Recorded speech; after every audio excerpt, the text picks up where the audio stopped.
Bonjour et bienvenue dans le podcast Haricots Verts, le podcast qui vous parle d'art, d'écologie et de verdure. Je suis Pauline Leroux, ingénieure agronome passionnée de plantes et je vous emmène à la découverte de la couleur végétale et de toutes ses applications. Que ce soit dans le textile, l'ameublement, l'artisanat, la décoration et dans d'autres domaines, chaque jeudi et samedi à 7h30, je vous propose des épisodes riches avec des invités passionnants pour approfondir le sujet de la couleur végétale sur toute la chaîne de valeur. Mon but, fédérer et démocratiser la couleur végétale dans nos vies. Alors, c'est parti, bonne écoute.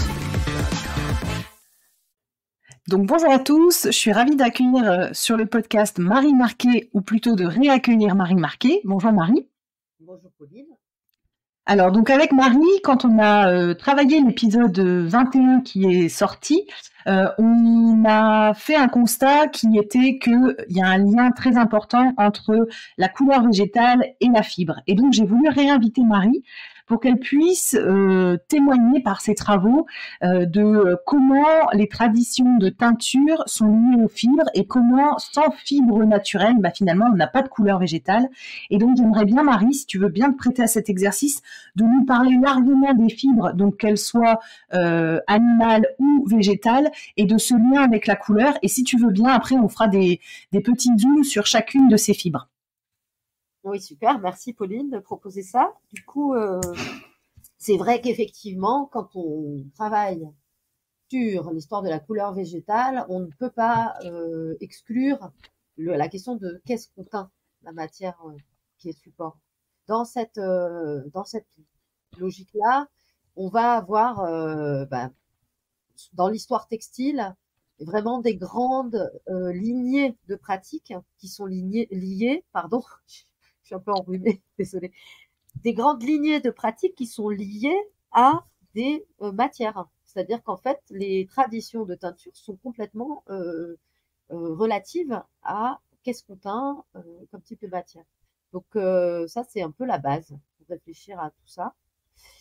Et si on va un peu plus précisément, on peut dire que toutes les teinturières, teinturiers le savent, on ne teint pas de la même façon le coton, le lin et les fibres végétales. On les teint pas de la même manière que les fibres animales, donc la laine, la soie et tous les poils animaux, alpaca, mohair, etc. Donc ça, c'est quelque chose qu'on sait aujourd'hui. Je veux dire, nous, les praticiens de la teinture végétale, dans nos ateliers, on fait déjà cette différence. En fait, c'est pas une différence artificielle, c'est une différence qui est liée à la chimie des fibres et donc qu'on retrouve dans les traditions historiques, qu'on retrouve dans les manières de mordancer, dans les plantes qu'on choisit pour teindre et même dans les questions de solidité lumière qui peuvent varier avec une même plante sur une matière ou sur une autre. Le résultat peut être différent. Donc en fait, tout ça est à la fois chimique, mais aussi historique et ethnographique et se connecte. C'est vrai qu'en Europe, on a une tradition très très ancienne de la laine. Et c'est ça notre expertise. Et ça, on pourra en reparler si je pense que c'est utile, mais en tout cas, c'est réellement notre grand niveau d'expertise historique depuis l'âge du bronze et jusqu'à ce que les teintures végétales s'arrêtent. Il est fondé sur une capacité à faire des gammes de couleurs complexes et à les reproduire sur laine. Dans d'autres cultures, et notamment les cultures du coton, eh bien, on aura complètement d'autres pratiques. Donc, par exemple, en Inde, tout un tas de techniques qui sont liées à l'impression et à la peinture du coton. En Afrique, puisque j'ai travaillé en Afrique et que ça m'a intéressé, de la même façon, on a donc des cotons endémiques anciens et des pratiques de teinture liées au coton pour certaines cultures. Mais on a aussi des cultures qui vont travailler la laine, d'ailleurs en Inde également, certainement. Et donc, en fait, on se rend compte que c'est des groupes de savoir-faire qui sont liés à la fois à des matières, à des couleurs et aussi à des types de production. Par exemple, on va pas faire la même chose avec la laine, voilà, qu'avec le coton. Quant au lin et aux autres fibres végétales, elles sont utilisées depuis très très longtemps et c'est dans le champ plutôt des fibres végétales européennes, donc le lin, l'ortie, peut-être des fibres très anciennes. On a aussi des indices qui concernent la teinture, mais qui concernent des pratiques du coup différentes de celles de la laine. Et alors du coup, Marie, pour donner quand même quelques chiffres, parce que tu vois, j'étais effarée par les fibres textiles qui sont, on va dire, allées à 70% des fibres synthétiques, et il reste plus que la fin sur les fibres naturelles. Moi, j'aimerais bien qu'on parle, peut-être commencer par les fibres donc animales protéiques, genre la laine. J'ai vu que la laine, c'est seulement 2% de la production mondiale des fibres textiles, et c'était 2 millions de tonnes par an. Donc là, c'est la FAO qui, enfin, j'ai eu ces chiffres là-dessus. Mais je veux dire, ça me semble vraiment pas grand-chose. Et j'aurais aussi aimé qu'on aborde la soie. Et la soie, c'est encore pire, c'est-à-dire que c'est 0,2% de la production mondiale des fibres textiles et c'est 90% fait en Chine et en Inde. Et en fait, j'aimerais bien là-dessus que, pareil, tu nous expliques un peu l'histoire et le lien entre ces fibres protéiques et les couleurs et ce que toi, tu as pu trouver sur ce sujet-là. Oui, alors ouais, c'est vaste hein, comme sujet. En partant d'aujourd'hui, alors ce qu'on peut faire, c'est on part d'aujourd'hui. Donc sur ce que tu dis par rapport à la laine, qui est vraiment un sujet qui, pour le coup, m'intéresse beaucoup. Du coup, je me sens peut-être plus aguerrie que concernant la soie, où effectivement les filières sont encore, c'est un autre récit très très différent.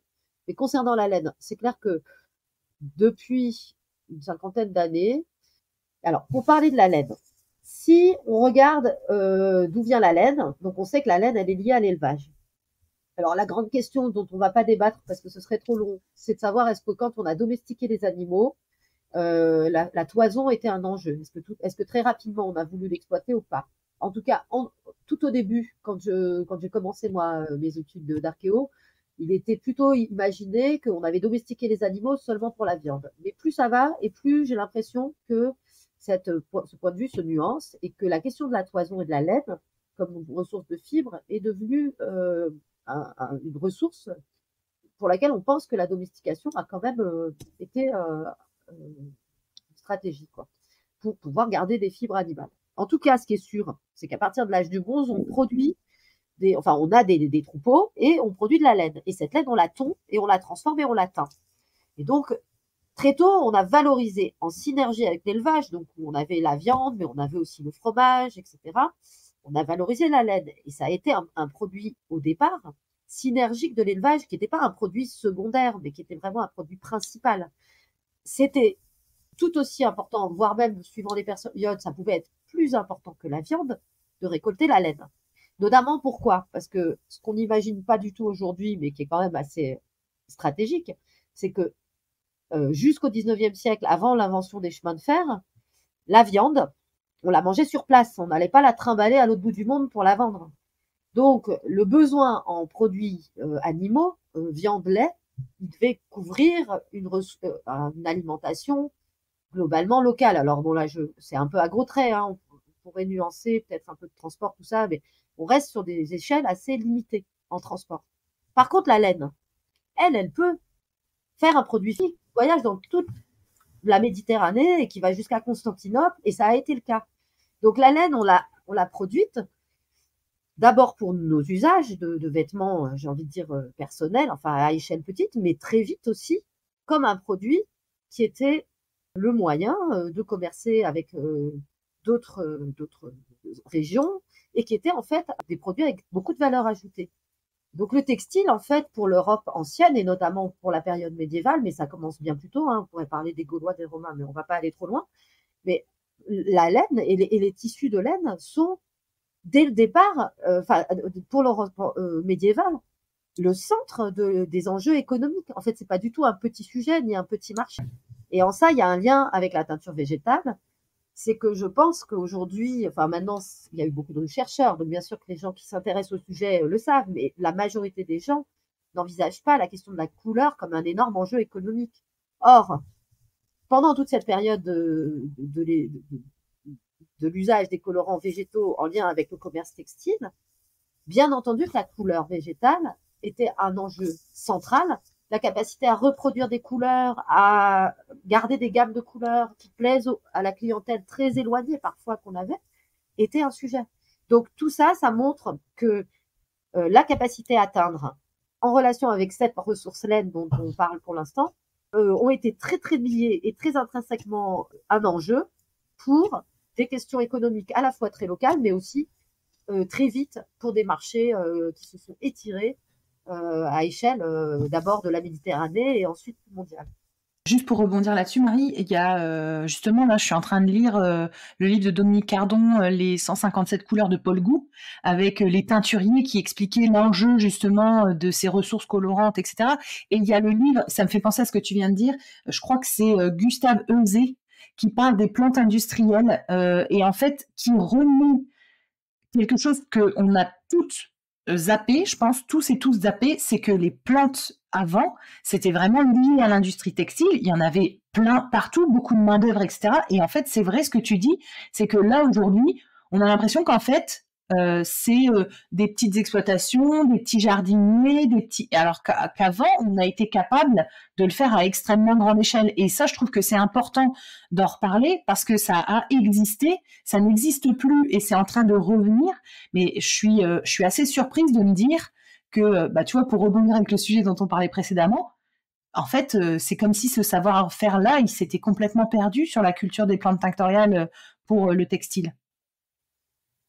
Oui, oui, oui, c'est évident. Enfin, disons que pour les historiens du textile, la question du volet industriel j'ai envie de dire abordée vraiment dès le départ sous cet angle, parce qu'en fait, les chaînes opératoires pour faire un textile, pardon, je vais pas direct à répondre à ta question, mais pour donner un contexte un peu, les chaînes pour fabriquer un textile, chaque étape est hyper longue. Chaque étape demande un savoir-faire technique qui peut être maîtrisé par tout le monde, mais auquel il faut consacrer un peu de temps. Bon, je veux dire que même le filage, une très bonne fileuse, elle file beaucoup, elle travaille beaucoup, c'est un nombre d'heures considérable avant d'avoir le volume suffisant de fil des mains, je parle, et de pouvoir tisser, etc. Et donc, cet enjeu-là, il commence très très tôt, au néolithique ou à l'âge du bronze, donc plusieurs millénaires avant Jésus-Christ. Mais au cours de l'histoire, il va se développer et il va se systématiser. Chaque élément de la fabrication des textiles, chaque morceau de la chaîne opératoire, ce qu'on appelle chaîne opératoire, donc des tâches à accomplir pour arriver au produit fini, va être dédié, enfin, va être exercé par une personne différente qui aura la compétence spécifique. Et quand on arrive bien avant même l'époque, entre guillemets, disons, de la révolution industrielle, bien avant, dès, j'ai envie de dire, les grandes conquêtes, quand on part à la conquête des Amériques ou quand on fait la colonisation de l'Afrique, on a en tête la production de plantes. C'est en fait la question des ressources végétales, au-delà de la teinture, mais en général, est un des sujets principaux des moteurs qui ont conduit aux différentes conquêtes et prédations sur des territoires autres, en milieu tropical, etc. Donc la conquête des Amériques, elle est liée très fortement avec des projets de développement de plantes tinctoriales. On sait très bien ensuite que pendant 4 siècles, il va y avoir la traite avec le commerce triangulaire et qu'on va trimballer des textiles, des esclaves pour aller produire du coton et de l'indigo. Donc là, je résume, c'est un peu mal raconté, mais si ça vous intéresse, on en reparlera. Mais voilà, enfin, je veux dire, bien sûr que tout ça s'est fait non seulement à des échelles sidérantes, énormes, mais en plus, ça a été un des fondements du développement de nos économies occidentales, des marchés mondiaux, de l'économie mondialisée, bien sûr. Et les plantes, pas que tinctoriales, mais notamment tinctoriales, sont un énorme enjeu. Et ce que tu appelles donc la question des plantes industrielles, on trouve des tas de manuscrits, des tas de publications de toutes ces périodes-là, 18 et 19e siècle, sur des réflexions agronomiques dans les territoires colonisés, donc notamment par exemple en Afrique ou d'autres endroits, pour essayer de mettre en place des cultures de production. D'ailleurs, on n'a pas complètement arrêté de faire ça parce que maintenant on fait le panier à huile, on fait le caoutchouc, un peu de la même, c'est dans la même logique. C'est-à-dire, c'est des logiques où on acquiert par la conquête des nouveaux territoires sur lesquels on va pouvoir produire des plantes qui poussent pas chez nous et dans lesquels on va développer des forts enjeux végétaux, enfin des plantes avec des forts enjeux économiques. Donc, on va faire des plantes sur lesquelles on veut ensuite avoir des profits importants.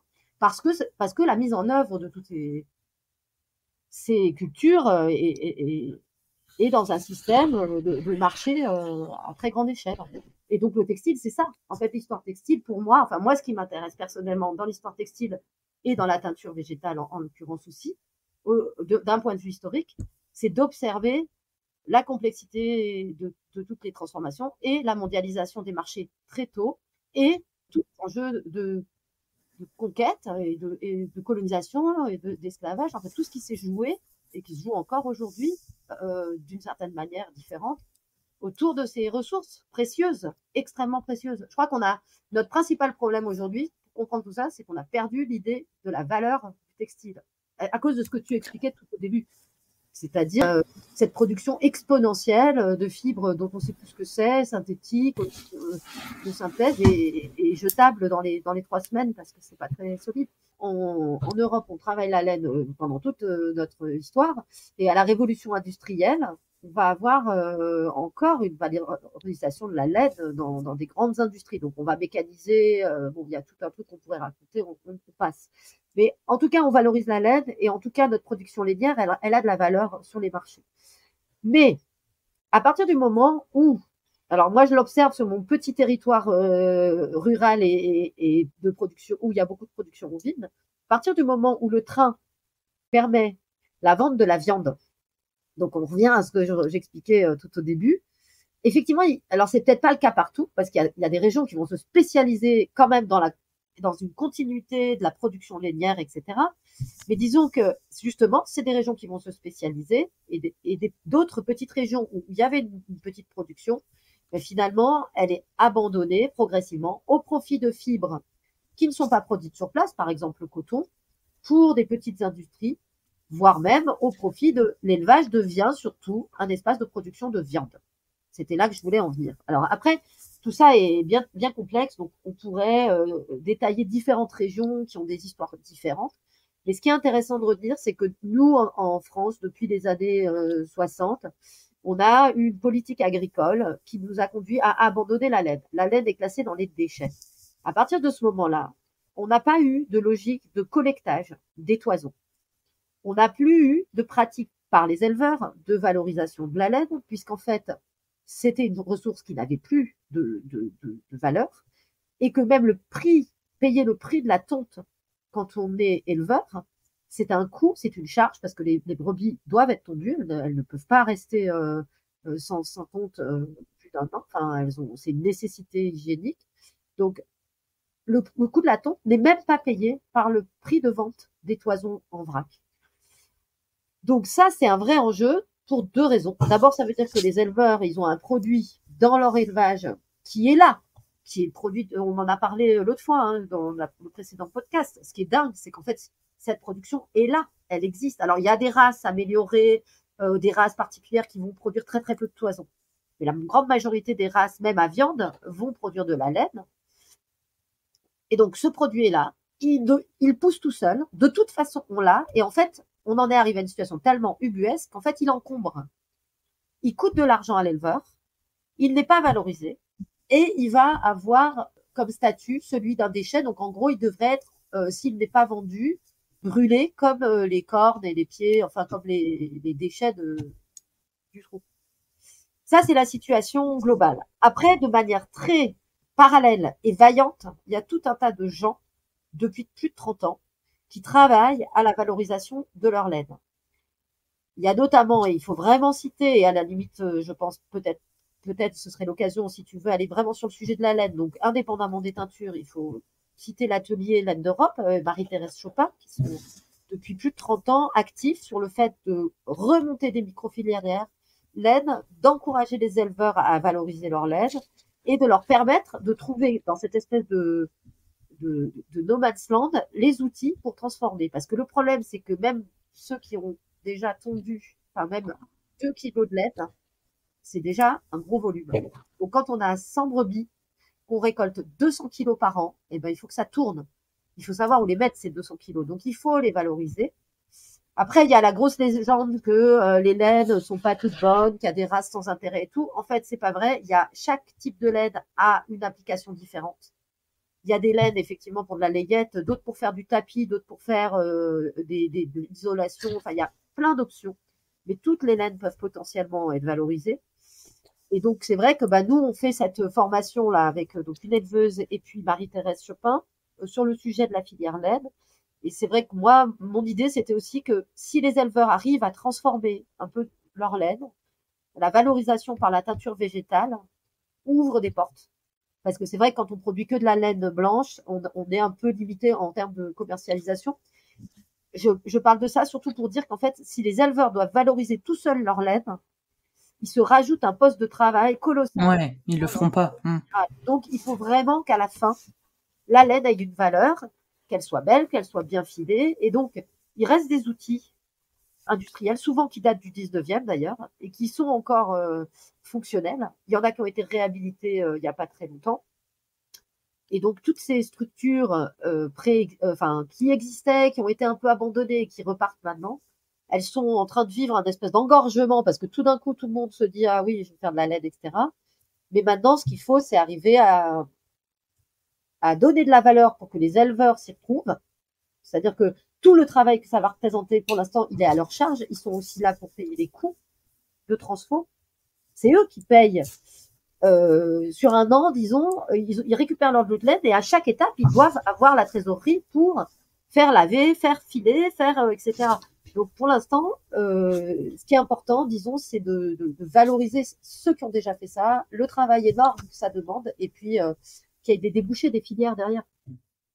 Si tu as des exemples, Marie, d'un éleveur qui fait tout ce cheminement, donc de donner sa laine pour qu'elle soit lavée, pour qu'elle soit filée et qu'elle soit ensuite teinte, moi ça m'intéresse comme témoignage, tu vois. Et je suis un peu étonnée de me dire, la laine, elle doit bien partir dans des trucs de collecte. On fait bien des collectes de lait journalières. Il peut bien y avoir un réseau qui collecte de la laine et qui la valorise. Ah non, mais bon, là je vais vite parce que j'essaie de pas parler Ouais. trop longtemps.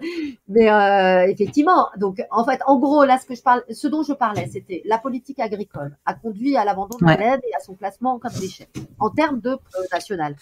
Par contre, bien entendu, d'abord, il y a des maquignons de laine, donc des gens qui viennent acheter la laine. Ces maquignons de laine, pour la majorité des éleveurs, ils vont acheter la laine à un prix qui est trop bas pour que ça paye réellement le tondeur. Donc, ça reste quand même une charge pour l'éleveur. En général, ils achètent cette laine dans la mesure où ils peuvent la revendre, notamment souvent vers la Chine. C'est-à-dire que la valorisation, pour la grande majorité de ce système qui est encore en route, ça va être des très gros acheteurs qui vont acheter des très gros volumes et qui sont en capacité de l'exporter dans des pays où l'ensemble des étapes pourront être réalisées, j'ai envie de dire, sans que ce soit à leur charge de gérer ça. Ils vendent la ressource et en échange, après, ça prend le circuit du textile mondial qui est celui qui prédomine partout. Après, il y a aussi des personnes très particulières qui portent des projets de valorisation. Et donc, ça peut être soit des groupements d'éleveurs. Donc, par exemple, Mérilénos, moi, avec qui je travaille souvent, puisque j'ai ma collègue Margot Jobé-Duval, avec qui on fait justement ces formations, et aussi je teins pour elle, etc. Donc, des petits groupements d'éleveurs qui se mettent tous ensemble pour avoir des lots assez importants. Et puis ensuite, ils font le tour de toutes les usines pour avoir leurs ressources. Et puis, il y a des gens comme Sérafita, Christelle Janet, qui se sont installés à cet endroit-là, c'est-à-dire comme maquignons de laine, mais avec l'idée d'une valorisation sur des outils locaux en France, et qui du coup achètent, font transformer et revendent le produit fini. Et ça, en soi, c'est déjà un job. C'est-à-dire que quand c'est les éleveurs qui le font, il faut vraiment imaginer que sur leur travail paysan, il faut que ce soit inclus au départ dans le temps de travail, parce que sinon c'est... Alors, par contre, c'est très intéressant pour eux, parce que tout va jouer dans la qualité de la laine. Par exemple, l'alimentation, la manière dont on garde les bêtes en hiver, elles sont tond avant ou après la mise bas, etc. Enfin bon, il y a a priori on tond avant, mais je veux dire, plein de facteurs de l'élevage strict vont permettre l'amélioration de la qualité de la laine. Jusqu'à évidemment le chantier de tonte à la fin, comment on tond, dans quelles conditions on tond, et ben la laine elle est plus belle. Et quand on travaille sa laine et qu'on a envie de la valoriser, ben, du coup toutes ces étapes, en tant qu'éleveur, on peut être vigilant et les améliorer. Et du coup, on fait un produit qui est plus réussi à la fin. Et donc, la laine revient dans le champ des pratiques paysannes. Et là-dessus, si ça t'intéresse, la Confédération paysanne a récemment produit des contenus pour essayer de redonner visibilité à la laine comme produit paysan. c'est que là, on part sur plein de sujets, mais effectivement, donc il y a un fort lien entre la production de teinture, enfin, comment dire, la qualité des teintures et la valorisation des ressources de laine. Hein, mais ce sera le cas pour les autres matières. Mais il faut vraiment toujours se dire que c'est un système dans l'ensemble. Et ce que je voulais aussi ajouter, c'est que, par exemple, le choix qu'on a fait en France d'abandonner la laine n'est pas un choix universel. Il y a aussi des pays qui ont misé sur la laine. Donc, qu'on cite souvent l'Angleterre, hein, qui a gardé ses coopératives lainières et qui a continué à organiser des collectages auprès des éleveurs avec des experts lainiers qui peuvent faire des tris parce que la laine doit être triée de manière assez précise pour qu'on puisse la travailler. Et donc, les Anglais, eux, ont gardé cette thème économique, de l'économie de l'élevage. Donc, c'est pas une fatalité dans l'absolu. C'est ça que je voulais dire.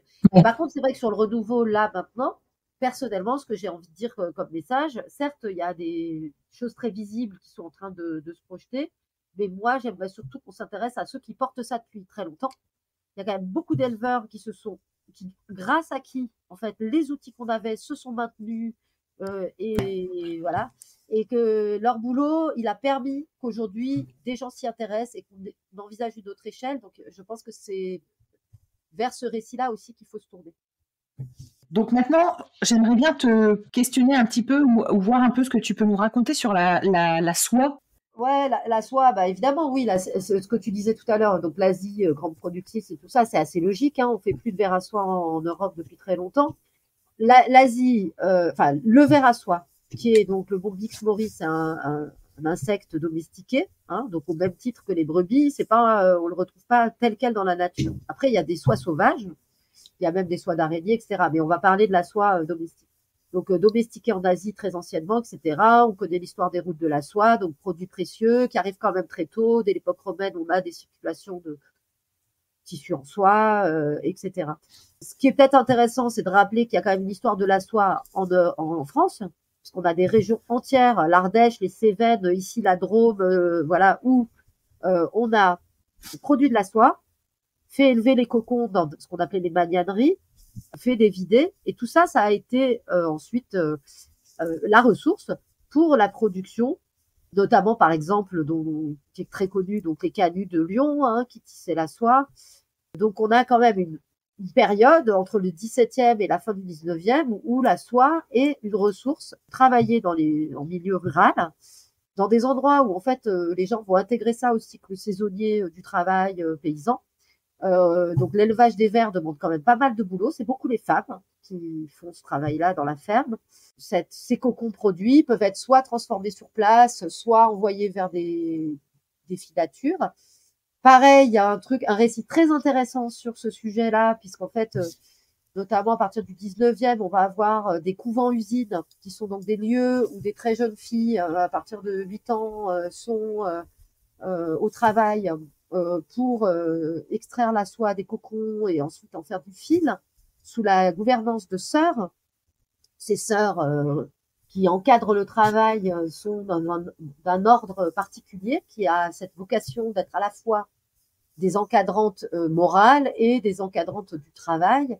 Et donc, on fait travailler ces jeunes filles donc entre 8 et 21 ans, d'une manière quand même quasi carcérale dans la plupart des cas. Hein, c'est quand même pas un récit joyeux, on va dire, cette histoire du travail des femmes dans la soie. Donc ça, pour le 19e, moi, donc, je suis dans la région lyonnaise et étendue, hein, Ardèche-Drôme. On a beaucoup d'exemples. Bon, là, on pourrait parler de toute l'histoire en fait de l'industrie textile avec ce paternalisme, c'est-à-dire on prend les jeunes filles, elles sont à demeure, elles travaillent toute la journée et elles sortent à 21 ans avec leur dot pour se marier. D'accord. Et donc la formation qu'elles reçoivent, c'est à la fois celle de fabriquer des tissus et à la fois, enfin, de fabriquer du fil la plupart du temps. Après, le tissage peut être aussi présent, mais c'est pas systématique en milieu rural. Et ensuite, donc, elles reçoivent aussi une éducation très encadrée, très cadrante. Et quand elles sortent, donc, on a, j'ai envie de dire, des femmes qui ont la capacité à se marier assez rapidement. Elles sont assez appréciées puisqu'en fait, elles ont à la fois un peu de moyens qu'elles ont mis de côté par leur travail et puis donc cette culture, cette éducation qu'elles ont reçue.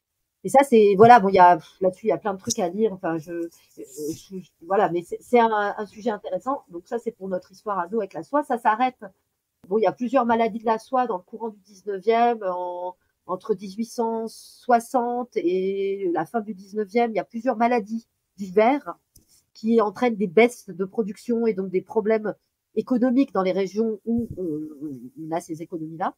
Mais finalement, ça repart, ça tient encore un peu et on continue à faire de la soie. En tout cas, bon voilà, dans les régions là dont je parlais, Ardèche, Drôme, jusqu'au début 1920, 1930, enfin on a encore des productions. Mais là, s'inventent les fibres synthétiques. En Europe, on va très vite remplacer les manufactures qui concernaient la soie par des fibres synthétiques. Et donc pour la teinture, pour faire le lien avec la teinture, disons que c'est vrai que la soie, ça a toujours été quand même un produit assez luxueux. Donc évidemment que la couleur a une importance assez centrale dans la valorisation de la soie. Hein. Donc là, c'est toutes ces traditions, notamment, là je parle pas du monde entier parce que ça fait trop de... Mais donc on va avoir sur la soie aussi des techniques d'imprimerie, des techniques, donc à la fin du 19e, début 20e, on va beaucoup développer tout un tas de techniques pour le décor et l'impression textile. Et donc, par exemple, il y a le musée de Bourgoin-Jallieu, qui est un musée de l'impression textile, où on peut voir ça. Il y a certainement plein d'autres musées. Il y a Charlieu, que je connais moins bien, mais voilà, il y a plein d'endroits où on peut voir un peu l'importance de la soie, donc dans ces régions, Loire, Ardèche, Drôme, et toutes les techniques qu'on a développées pour la mettre en couleur, pour en faire des tissus, des carrés, des foulards, voilà, Hermès, enfin voilà. C'est l'histoire aussi, pour le coup, après, du luxe, quoi. Enfin, de comment Si je comprends, Marie, il n'y a plus de enfin, il y a plus de, je crois qu'on dit sériciculture, il n'y a plus de sériciculture en France. non. C'est de la soie qu'on importe d'ailleurs et qu'on travaille en France. Ouais, tout à fait. Il y a, en fait, les mûriers qui servent donc à l'alimentation des vers à soie, hein, les mûriers, ils ont été plantés à partir vraiment du 18e. On voit de plus en plus de mûriers et ça permet de nourrir les vers. Ils peuvent pas manger autre chose. Donc, dans les régions où on a voulu faire de la soie, le premier signe dans le paysage, c'est la présence récurrente de ces mûriers en bord de champs. Enfin, voilà. Et au 19e, on arrive à vraiment des endroits, enfin, certaines régions vont présenter beaucoup, beaucoup de mûriers. Et puis après, ça décline. Et c'est vrai qu'il y avait un monsieur sur Lyon, et j'ai un peu honte, je me souviens plus de son nom, qui était un peu le dernier, un chercheur donc de l'INRA. Et il me semble que ce monsieur avait une collection de papillons de soie, de papillons à soie, enfin de vers à soie, dont des essotages, etc. Et il a fait les derniers essais de réadaptation pour essayer d'en cultiver donc sur les monts du Lyonnais, tout ça. Mais ça, c'était à titre expérimental. Par contre, nous, on ne produit plus du tout de soie. Effectivement, on l'importe. Et effectivement, on l'importe de pays où il y a une production. Donc, c'est une production d'élevage. Il n'y a pas dans toute la soie qu'on achète, pas beaucoup de soie sauvage. Les soies sauvages, c'est des papillons sauvages qui font des cocons qu'on récolte, voilà, en milieu naturel. Ça reste extrêmement précieux. Tandis que, voilà, la soie industrielle, on peut la faire sur des grandes fermes de papillons, quoi, de vers. Ça reste une ressource relativement précieuse, en fait. Et que la teinture, du coup, son rôle à ce niveau-là. Les problématiques de la soie aujourd'hui, c'est, comme tu dis, la culture qui est plus forcément faite en France, des outils qu'on avait pour la transformation. J'ai cru entendre qu'il y avait encore des gens qui travaillaient la soie, mais importée, comme on disait. J'ai entendu parler de soie non violente. Si j'ai bien compris, c'est une histoire de pas tuer le papillon qui est dans le cocon, un truc comme ça. Donc soit non violente, on tue pas le papillon, soit classique, il est tué, si j'ai bien compris. Il y a quoi comme autre enjeu de la soie et d'ailleurs, j'avais une question, Marie. Quel est le textile? C'est le satin qui se rapproche le plus de la soie et qui est synthétique? Alors non.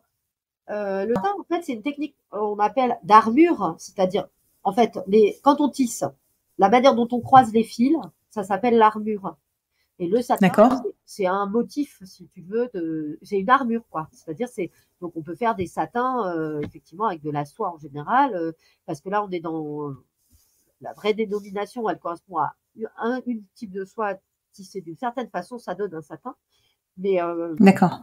Pour moi, les problématiques de la soie, on pourrait s'intéresser à comment elle est produite dans les pays où elle est encore produite. Quant à la soie non violente, effectivement, je connais une personne qui me donne à teindre de la soie non violente. Et donc, le principe, c'est qu'en fait, pour prendre le fil du cocon, on débouillante les cocons. C'est pour ça, donc, dans les filatures, là, les jeunes filles, elles sont à main nue, dans des étuves, donc elles sont toutes malades, tout ça. Bon, c'est un peu l'horreur. Mais bref, donc, on jette les cocons dans l'eau bouillante. Ça est bouillante et ça permet d'avoir un fil continu. Quand on veut pas tuer le papillon, on attend qu'il sorte. Et quand il sort, il fait un trou. Donc, ça fait un fil discontinu. Et donc, on n'a pas la même type de rendu, visuel avec des soies où le papillon est sorti tout seul, donc les soies non violentes et aussi les soies sauvages, parce que en soie sauvage, les papillons sortent tout seuls. Et les soies industrielles, entre guillemets, domestiques, il va pas sortir tout seul et on va le tuer. Ici, comme on est dans une région où ça se fait souvent. À l'école, les gamins, ils ont des papillons, puis on a dévidé quelques cocons et tout pour essayer, tu vois. Donc voilà. La magnanerie de la Gorse, c'est en Ardèche, et eux, c'est un musée. Et ils parlent, il y a un entomologue, et eux, ils font un peu d'éducation, on appelle l'éducation des vers. Donc moi, là, ce que j'aurais aimé, Marie, c'est qu'on aille sur les fibres végétales. Qu'est-ce qui se passe sur ces fibres-là plutôt végétales? C'est quoi leur histoire et leur lien avec la couleur naturelle? Ouais. Alors bon, tu sais bien, hein, c'est des sujets immenses. Alors j'ai encore peur de parler trop. Hein. C'est vraiment des sujets là, c'est planétaire et en plus c'est des époques, tu vois, ça fait un truc énorme. Peut-être pour cibler, si on parle déjà de la France, en tout cas de l'Europe occidentale, les plus anciennes fibres qu'on connaît pour le textile, c'est le libère de tilleul. Le libère, enfin de tilleul ou d'autres espèces d'ailleurs, il n'y a pas que le tilleul, il y a le châtaignier, le chêne, enfin il y a d'autres. Le libère, en fait, c'est une partie qui est sous l'écorce de l'arbre, qui fait une espèce de fibre de peau. C'est comme une peau continue qui est sous l'écorce de l'arbre. Et on va faire transformer cette fibre en la faisant rouillir, comme on le fait pour le lin. Donc le rouissage, le principe du rouissage, c'est qui est utilisé pour beaucoup de fibres de tige. Donc le lin, le chanvre, l'aramie, mais aussi donc le libère. Le principe du rouissage, c'est qu'on fait tremper dans l'eau et ensuite on fait sécher, on trempe, on fait sécher. C'est des alternances de milieu humide et milieu sec qui décomposent les pectines qui structurent les plantes et qui collent les cellules entre elles. Ce qui va faire qu'on va extraire à la fin, en fait, de la cellulose. Fondamentalement, dans toutes les fibres dont je viens de parler, donc de tige, c'est de la cellulose qu'on travaille. Mais cette cellulose, on l'extrait par ce procédé de humide, sec, humide. Voilà. Donc, dans les plus anciennes fibres qu'on connaît en Europe, elles sont donc des fibres de libère de tilleul. Donc, cette peau qui est sous les arbres, on peut la travailler de manière très fine ou de manière plus grossière. Et on peut faire des textiles qui sont très intéressants pour moi, en tant que, voilà, vraiment le côté archéo, c'est qu'en fait, on comprend, quand on les voit, qu'aujourd'hui, on a des catégories très étroites pour ce qui est un tissu et ce qui est une vannerie. Alors que dans les pratiques anciennes, traditionnelles, et même quand on voyage, on le voit aussi, la gamme d'objets souples qu'on peut fabriquer avec le principe du tissage, du maillage, etc., toute cette gamme d'objets, elle est progressivement dans une évolution entre des choses très très souples et très très molles, qui sont ce qu'on appelle nous des tissus, et des choses plus rigides et plus fermes, par exemple ce qu'on appellera des nattes, mais qu'en fait entre les deux, on a plein de différentes catégories de choses qui peuvent être soit des vêtements, soit des supports, et que pour ça, on a aussi plein de fibres qu'aujourd'hui on n'utilise plus. Donc voilà, le libère, c'est la plus ancienne qui est connue, qui est documentée par des trouvailles archéo en milieu humide. Après, une autre fibre très ancienne en Europe, donc c'est l'ortie, avec le lin. Parce que le lin, il est très très tôt cultivé. On a le lin qui est documenté déjà au néolithique. Donc dans les premières cultures de l'Europe, les premières plantes cultivées, parmi ce corpus de plantes, il y a le lin. Et l'aramie dont tu parlais, elle n'est pas européenne, elle est asiatique. Donc elle peut être peut-être ancienne à l'endroit où elle poussait, donc en Asie.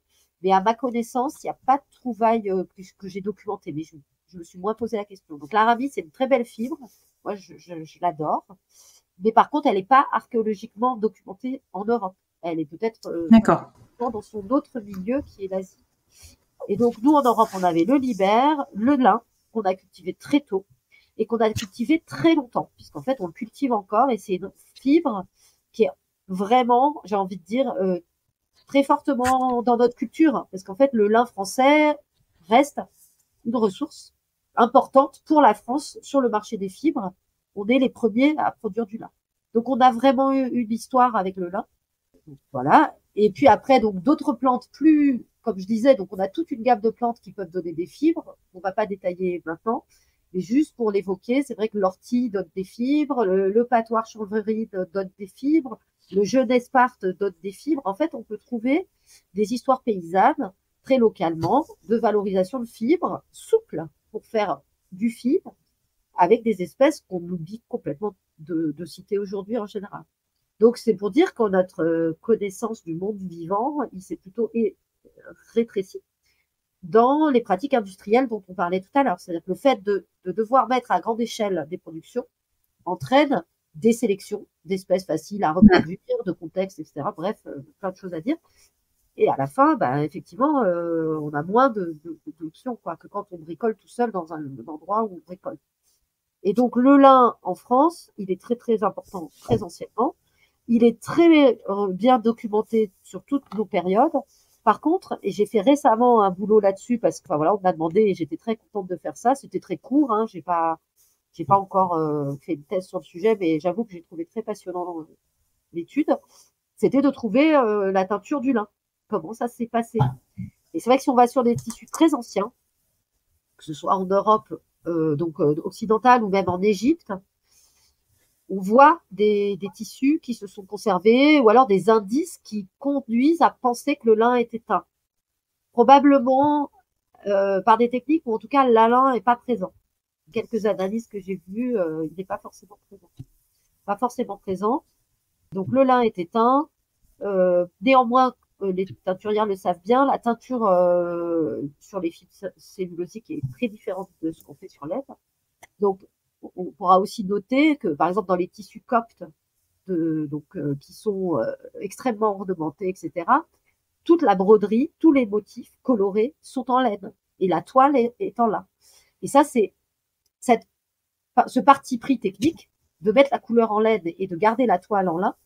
On le retrouve beaucoup. C'est aussi le cas, par exemple, de ce qu'on appelle la tapisserie de Bayeux, c'est la broderie de Bayeux, hein, qui est une grande pièce textile médiévale. Et ben bon, c'est pareil. Les teintures sont sur laine, la broderie est en fil coloré de laine, mais le support est le lin. Donc on a beaucoup d'exemples comme ça. Mais malgré tout, on a quelques occurrences, donc de lin teint très ancien. Après, on trouve aussi des lins peints. Donc ça, c'est notamment Dominique Cardon qui avait travaillé sur des toiles de lin peints, où en fait, on trouve une espèce d'intermédiaire technique entre la tenture et voilà, c'est pas forcément des teintures qui se lavent, mais c'est des ornements faits sur toile. Et puis après, et ben là, on rencontre l'histoire du coton. C'est-à-dire que nous, on n'avait pas le coton en Europe.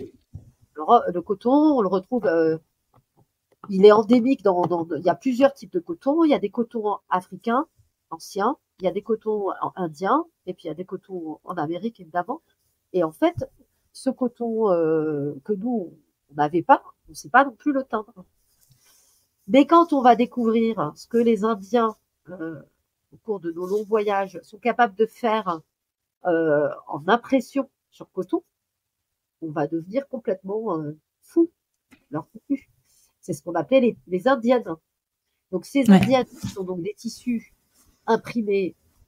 Et donc c'est des techniques, alors bon, je passe vite, c'est comme on parle entre teinturiers, donc des techniques d'impression mordant qui permettent avec une même plante de faire plusieurs couleurs et ensuite d'ajouter d'autres couleurs, etc.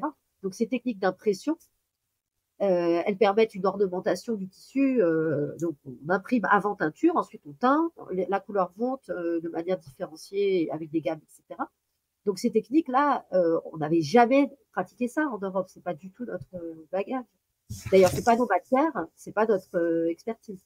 Donc quand on découvre ça, on devient fou. Donc c'est la grande mode des Indiennes qui vont déferler vraiment comme le dernier produit noble de la mode, quoi. Et puis il y aura même une interdiction sur le marché des Indiennes au XVIIIe siècle. Bon, on interdit l'importation des Indiennes parce qu'en fait, ça concurrence la production des tisseurs français, et notamment des tisseurs de la soie, à une période où on est très engagé dans la production de tissus de soie très complexes, avec des métiers à tisser qui permettent de faire des armures très complexes. Donc cette prohibition, contrairement à ce qu'on espérait, j'imagine, à l'échelle de l'État, va entraîner en fait que cette mode va devenir encore plus dingue. Donc il y a des contrebandiers qui trafiquent des tissus d'indiennes et qui les passent par les frontières pour les revendre, etc. Évidemment, c'est toujours aussi une histoire économique, c'est-à-dire que d'un côté, ça permet, enfin, je veux dire, les plus en vue dans la société ne se privent pas forcément de les porter, ces indiennes. Par contre, les contrebandiers d'indiennes peuvent être assez sévèrement réprimés. Mais bon, tout ça finit par aboutir au fait qu'on va essayer de savoir comment ils ont fait pour faire ça, et on va essayer de le faire nous-mêmes. Donc là, on raconte souvent l'histoire d'ouvriers arméniens qui arrivent à Marseille avec une expertise sur ces techniques d'impression, qui s'installent et qui font école, et qui du coup permettent l'émergence d'une forme de tissu imprimé en France qui donnera les tissus provençaux avec les petits motifs imprimés, tout ça. Donc ça, c'est le récit. Après, quand on regarde bien, on s'aperçoit que justement, enfin, voilà, en m'intéressant sur cette histoire du lin, ça connecte avec plein d'histoires. Donc les protestants, en même temps, on a l'histoire du protestantisme, la répression, enfin les guerres de religion, la fuite des protestants qui étaient beaucoup des artisans et donc des imprimeurs. Ils fuient vers notamment en Suisse. Et c'est vrai qu'on voit, par exemple, donc dans le milieu des imprimeurs, des gens qui vont faire des recherches pour imprimer sur lin et non pas sur coton. C'est-à-dire qu'on va avoir des espèces de produits locaux qui utilisent toutes les techniques d'ailleurs, mais avec des ressources locales, quoi. Donc ils font de l'impression, mais c'est des motifs européens, et puis c'est des techniques sur lin. Alors c'est ces tissus de lin imprimés en Europe, ils restent un petit peu moins cotés que les toiles de coton, parce qu'on pratique déjà beaucoup l'importation de coton. Donc, ils gardent un côté un peu plus paysan, un peu plus populaire. Et donc, du coup, ça devient très intéressant de s'y intéresser. Et le commencement de travail que j'ai fait là-dessus m'a donné très envie d'aller voir plus loin, parce que j'ai l'impression que quand on s'intéresse au lin et à toutes les techniques qu'il y a dessus de teinture, quand on s'intéresse au lin et à la couleur, en fait, on sort des tissus qui sont ceux qu'on ne va pas conserver dans les musées facilement. C'est pour ça qu'ils sont durs à trouver. Parce que c'est souvent un peu des tissus populaires qui vont être fabriqués dans des espaces avec une commercialisation plus restreinte, peut-être rester régionalement utilisé. Il y a quelque chose un peu du produit populaire, et aussi très réutilisé, parce que quand on est dans un milieu populaire, en fait, les tissus, on s'en sert jusqu'au bout. De torchons en bourrage de trucs et en chiffon, et en fait, notre pratique à nous de jeter n'existait pas, mais aussi la pratique, disons, des tissus nobles qu'on va retrouver dans les musées textiles. Et ben ça concerne qu'un certain pan de l'histoire textile, qui est celui des tissus effectivement transmis par héritage, suffisamment prestigieux pour être conservés. Et après, il y a l'archéologie. Mais l'archéologie va trouver des fragments, enfin, ou parfois des personnes habillées. Mais c'est vrai que... Donc, en fait, dans tout ce qu'on raconte là, il y a la question des sources. Comment on fait pour savoir qu'est-ce qui a été fait, comment, où, avec quelle teinture? Et encore faut-il retrouver. Et donc, tous les tissus populaires et toutes les pratiques un peu plus locales, elles sont beaucoup plus difficiles à documenter que des choses qui ont connu des grandes échelles de production, des usages nobles, quoi. Et est-ce que dans ces fibres oubliées, entre tissu et vannerie, là, comme tu nous expliquais tout à l'heure, tu en as certaines à citer. Et est-ce que le chanvre était dans ce... Oui, non, j'ai complètement oublié. Alors, le chanvre, c'est pas une fibre oubliée, parce qu'il continue à être produit. C'est vrai que j'ai oublié de le citer, mais l'histoire du lin et celle du chanvre se mélangent. Le lin pousse bien dans certaines régions et le chanvre dans d'autres. Et en gros, on a un peu un fait qui est, je dirais, agronomique pour le coup, qui est qu'il y a dans les régions où on fait facilement du chanvre, en général, le lin est difficile à faire pousser, et inversement, enfin voilà, elles ont des biotopes complémentaires. Du coup, par exemple, voilà, moi, dans le coin où je suis, dans le Dauphiné, là, le chanvre était beaucoup plus présent et les tissus populaires, les draps de maison, etc., c'est plutôt du chanvre. En Bretagne, on a produit le lin, etc. Donc là, c'est lié aux conditions agronomiques. Mais effectivement, le chanvre arrive à l'époque romaine, donc il n'est pas endémique, il n'est pas autochtone. C'est pas une plante européenne au départ. Il vient D'accord. il est arrivé avec les Romains, mais par contre, à partir du moment où on commence à l'avoir, on le cultive dans les régions où il pousse bien, quoi, qui sont en général des régions plus sèches et plus chaudes que celle du lin, qui est plus humide et plus tempérée. Donc, ouais, le chanvre, on va dire, c'est la même histoire, plus ou moins. Et d'ailleurs, pour revenir à ce que je disais sur les sources et sur comment on parle de tout ça, le gros souci qu'on a, c'est que pour savoir qu'est-ce que c'est, il faudrait, par exemple, faire plein d'analyses en musée sur des pièces pour pouvoir dire, là, en fait, on a dit que c'était chanvre sur l'étiquette, mais en fait, c'est lin ou l'inverse. Hein, voilà, en faisant là des catalogues de musées, à distance, voilà, pour voir la nomenclature, le classement des fibres et des couleurs pour les périodes anciennes, donc où on a des fibres végétales et des couleurs végétales. Il reste encore à faire pour une grande partie des collections qu'on a dans les musées, des collections textiles. On ne sait pas finalement, c'est marqué fibre végétale, on ne sait pas. Est-ce que c'est on ne sait pas. Est-ce que c'est autre chose? Il y a beaucoup de travail encore à faire. Non, ce que je voulais juste dire, c'est que c'est à souhait parce qu'aujourd'hui, le lin, la filière lin, elle va bien, enfin, elle fonctionne, et qu'il y a moyen, je pense, encore plus que ça se. De même que la filière laine qui reprend pied et qui va probablement être mieux reconnue. Donc, il y a quand même 2 fibres qu'on a à échelle nationale et qui sont disponibles pour faire des choses. C'est très riche, et je vois aussi qu'il y a des gens qui essaient de bosser avec ça, et notamment des teinturières et des teinturiers, des gens qui créent. Donc, il y a un vrai potentiel, hein. On a vraiment de la ressource. On a de la chance d'avoir toutes ces ressources qui sont là pour travailler. Tu vois, pour le podcast, du coup, j'essaye d'avoir des intervenants sur chacune des fibres. Et le hasard des calendriers a fait qu'on a commencé par le chanvre. Et en fait, le chanvre aussi est en pleine expansion. Alors, beaucoup moins en termes de quantité. On ne sait même pas déterminer la quantité mondiale tellement c'est infime. Mais c'est aussi une filière qui est en train de se redynamiser en France, notamment en Occitanie. Et en fait, je suis d'accord avec ton message de conclusion, c'est qu'en gros, il y a énormément d'espoir sur ce qui se passe en France sur les fibres, parce qu'en fait, comme tu dis, le lin, on est premier producteur mondial. La laine, alors je sais pas si c'est un bon chiffre, mais ça sera confirmé par le collectif tricolore, mais on a à peu près 43 types de laine français.